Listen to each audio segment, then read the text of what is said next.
그 다음에 이제 호흡계. 아까 소화기에서 소화는 흡수 가능한 크기로 쪼개는 거라면 이제 호흡계는 우리가 잘못 알고 있는데 호흡 그럼 이제 숨 쉬는 거요 라고 할 수 있는데 여기 조심해야 되는 게 호흡하고 호흡계는 조금 달라요. 호흡을 그냥 호흡이라고 안 하고 세포 호흡이라고 얘기하고 호흡계는 세포 호흡할 때 필요한 여러 가지 것들의 과정을 일으키게 하는 총칭적인 역할을 해준다라고 봐주셔야 돼요. 일단 호흡계 그러면 일단 제일 먼저 나오는 게 폐가 좀 나오죠. 폐. 일단 폐가 좀 나오고 그 다음에 여기서 기체의 순환적인 부분이 나오는데 기체의 이동에 관련된 부분이 같이 나오거든. 일단 호흡계를 보시게 되면요. 잘 봐야 돼. 일단 호흡 그러면 일단 뱉을 호흡 마실 흡인 건 맞아. 그래서 여기서 산소를 어떻게 체내로 흡수를 하고요. 그 다음에 이산화탄소를 어떻게든 방출을 하게 되어지는데 이때 여기서 관여는 애가 그냥 뭉뚱그려 얘가 폐가 돼요. 얘가 폐가 산소를 흡수를 하고 이산화탄소가 대기 쪽에서 이렇게 이동을 시킵니다. 이때 관여하는 이제 모세혈관, 그다음에 분학체에 의한 확산 이런 말을 쓰는데 여기까지 됐어. 여기까지야. 더 이상은 진행할 수는 없어요. 그래서 여기까지 됐어. 그러면 여기서 이제 모세혈관이 이동을 합니다. 이동을 하고 다시 이쪽 돌아오는데 여기에서 또 여기는 어디가 되냐면 조직이 되죠. 조직. 그래서 여기서 무엇을 해? 세포 호흡. 미토콘드리아라는 말이 여기서 나오는 거야. 여기서 어떻게 얘를 어떻게 산소를 소비해서 그래서 에너지를 만들고 이산화탄소가 생성이 되어지겠죠. 그러면 이 이산화탄소가 얘를 타고 가서 이렇게 가서 바깥으로 방출하는 거고 여기서 흡수한 아이가 이렇게 들어와서 일로 쓰이게 되는 거. 이다 보니까 이제 어떤 말을 쓰냐면 여기서는 외부와 연결됐다라고 해서 여기를 외호흡이라는 말을 씁니다. 그 다음에 여기서는 내호흡이라는 말을 쓰게 돼요. 그래서 여기서 이제 포지션을 보게 되면 중간에 누가 있냐면 모세혈관이 있고요. 그 다음에 여기에 폐가 있고 이쪽에 이제 조직이 이렇게 놓여져 있게 돼요. 그래서 산소는 이쪽으로 색깔펜으로 산소라고 하는 아이는 대기에서 폐를 거쳐 모세혈관을 거쳐서 조직세포로 넘어가게 되고요. 그 다음 이제 이산화탄소인 경우에는 지금 내 몸에선 아세틸콜린이 분비가 되어 있는데 이걸 하려면 노르에피네프린이 필요하거든. 근데 아세틸콜린 때문에 노르에피네프린을 억제시키고 있어서 집중도가 현저하게 떨어져. 그래서 컨트롤이 되게 중요한 거야. 아무 생각 없이 막 이러면 할 일을 잘 못해. 지금 몸에서 소화를 해야 되느냐고. 아까 간단히 먹어야 되는데 너무 맛있는 거야. 음식이.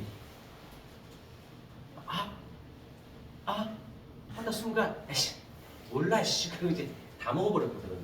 원래 2끼를 먹을 점심 저녁 먹을 걸 한 끼 다 먹어버렸어.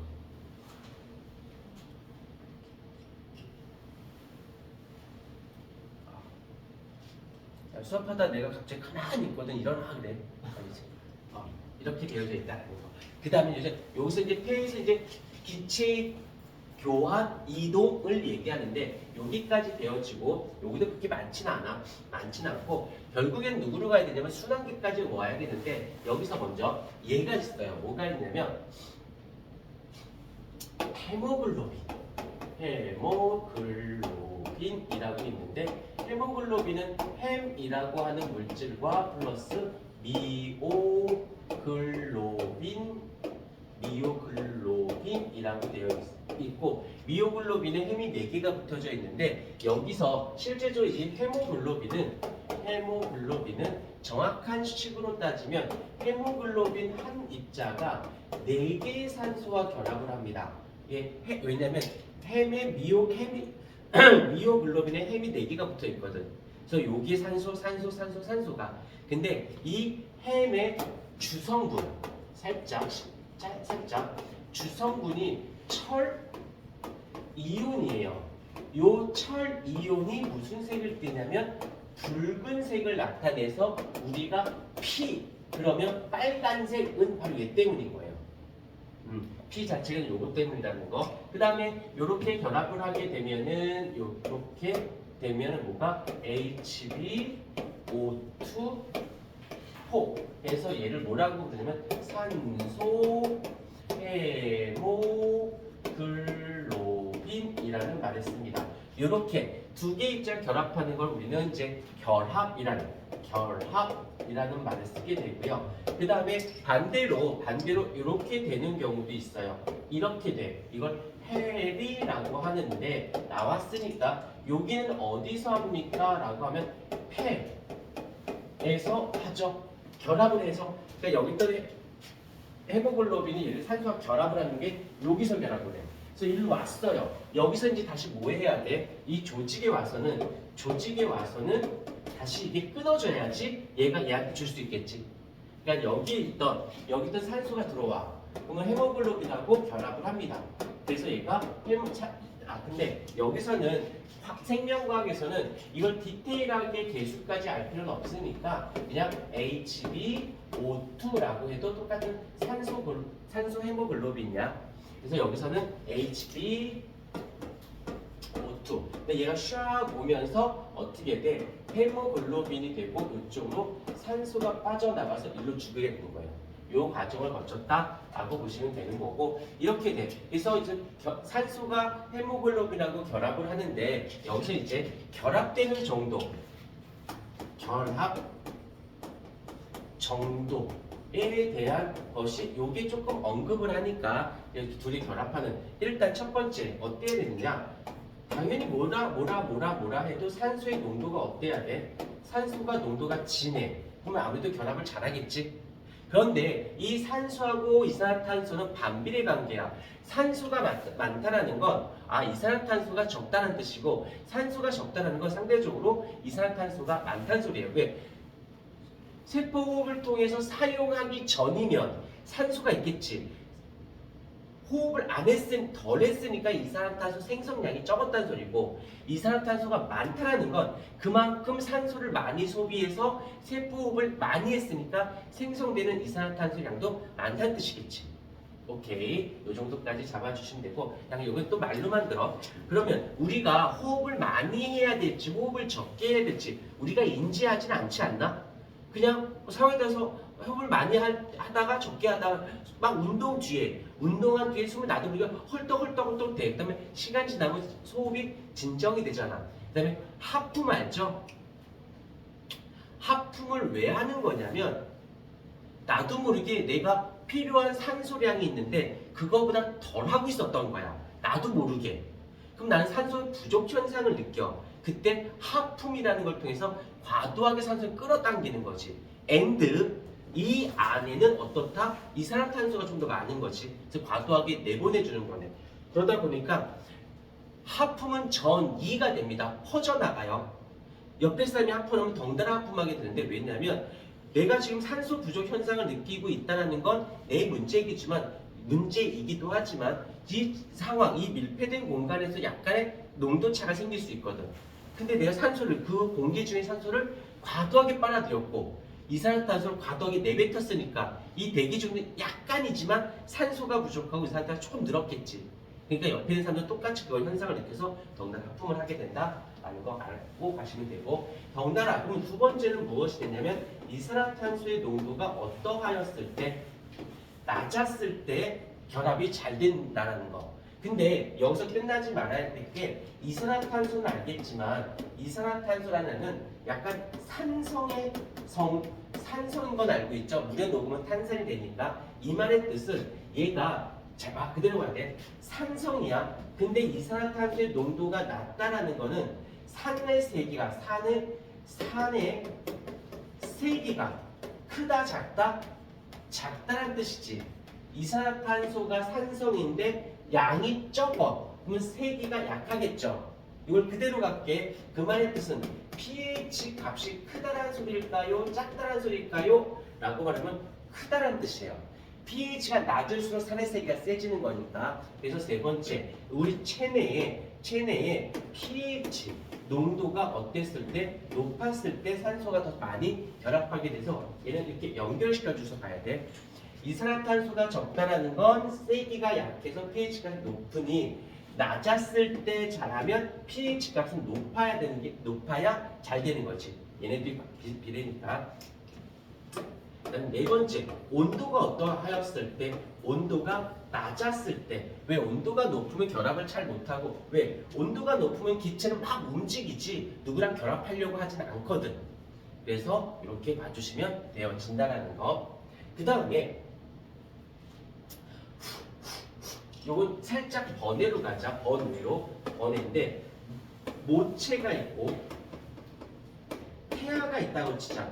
외우는 거 아니고 해석인데 누가 더 산소의 결합 정도가 좋아야 되냐면 태아가 결합 정도가 더 좋아야 돼요. 왜? 태아가 엄마 뱃속에 있는 아이가 직접 호흡하는 게 아니거든. 엄마가 외부에서 호흡을 해. 그러면 엄마 혈액 속에 있는 산소 요 헤모글로빈이 있는데 태아가 더 결합력이 좋아야 엄마 산소를 뺏었을 거 아니야. 오케이. 그 다음에 평지였을 때와 그 다음에 산의 정상으로 갔을 때 누가 더 결합을 잘하냐면 얘가 더 훨씬 더 잘해요. 그래서 고산지대에 사는 사람들은 실질적으로 헤모글로빈 수도 많아서 공기 중에 산소가 적으니까 헤모글로빈 수가 많아서 들어왔을 때 최대한 결합하려고. 아니면 결합력이 또 세요. 근데 그런 거 있지. 고산병이라고 해서 평지 사람이 높은 데 가면은 현기증을 느끼는 거는 결합 정도가 약하기 때문에 그래. 왜? 평지에서는 산소가 충분하거든. 그래서 이 정도를 봐주시면 되어지고, 요거를 그냥 끝내면 참 좋겠는데 절대 그렇지 않고요. 요 세 아이가 어떻게 조금 심화적인 부분으로 가면 여기서 그래프로 해석이 됩니다. 그래프로. 어떻게 보면 이렇게 X축, Y축, 얘가 산소의 농도가 되고요. 여기 Y축이 HbO2, 산소 헤모글로빈이야. 그러면 그대로 가자. 산소가 많으면 많을수록 결합되는 정도는 당연히 커져야겠죠. 여기까지. 아유 채원. 자, 이런데 여기서 그래프를 하나 그려볼게. 하나가 이렇게 되어 있고 또 하나가 이렇게 되어 있다라고 칠게요. 결국엔 산소의 농도가 아주 높으면 거의 비슷해지는데 약간의 이렇게 차이가 생겨요. 그러면 얘를 보자. 얘가 누구냐면 요 1번과 2번이 누구냐면 이산화탄소라고 생각해보자. 얘가 이산화탄소라고 했었을 때 여기서는 여기 똑같은 산소의 농도다 할지라도 얘는 요만큼 결합하고 똑같은 산소의 농도인데도 불구하고 더 많이 결합하는 것은 얘가 이산화탄소의 농도가 적었을 때, 얘는 많았을 때. 이산화탄소가 많으면 결합을 많이 못해요. 오케이. 그래서 이산화탄소가 적었을 때 결합이 훨씬 더 잘 된다라고 해석하는 거예요. 요 해석하는 거야. 그냥 외우는 게 아니라. 그다음 두 번째, 여기서는 또 산소가 있고 산소 헤모글로빈. 근데 두 개의 그래프가 이렇게 있다고 칠게요. 이것도 거의 만나는데, 자 이렇게 돼. 그러면 이거 1번과 2번 그래프로 봤을 때 산소의 농도는 똑같아. 근데 얘는 요만큼밖에 결합을 못하고 얘가 더 많이 결합해 라고 했을 때 pH로 보게 되면 얘가 pH가 높았을 때 pH가 낮은 애랑 pH 높은 상태였을 때 산소의 농도가 같더라도 pH가 높은 애가 훨씬 더 결합을 더 잘하게 된다는 거. 근데 얘는 또 여기서 하나 더 마지막 이제 온도. 산소가 있고 산소 헤모글로빈 있을 때 얘가 1번, 2번. 산소의 농도는 똑같다라고 했을 때 얘는 요만큼 결합하고 얘가 많이 결합해. 왜? 2번에 있을 때가 얘가 온도가 좀 어때? 낮았을 때 훨씬 더 결합을 잘하고 온도가 좀 높게 되면 결합을 조금 덜하게 됩니다. 오케이. 그래프로 해석도 가능하다라고 봐주시면 되어져요. 이게 호흡기에 대한 이야기입니다.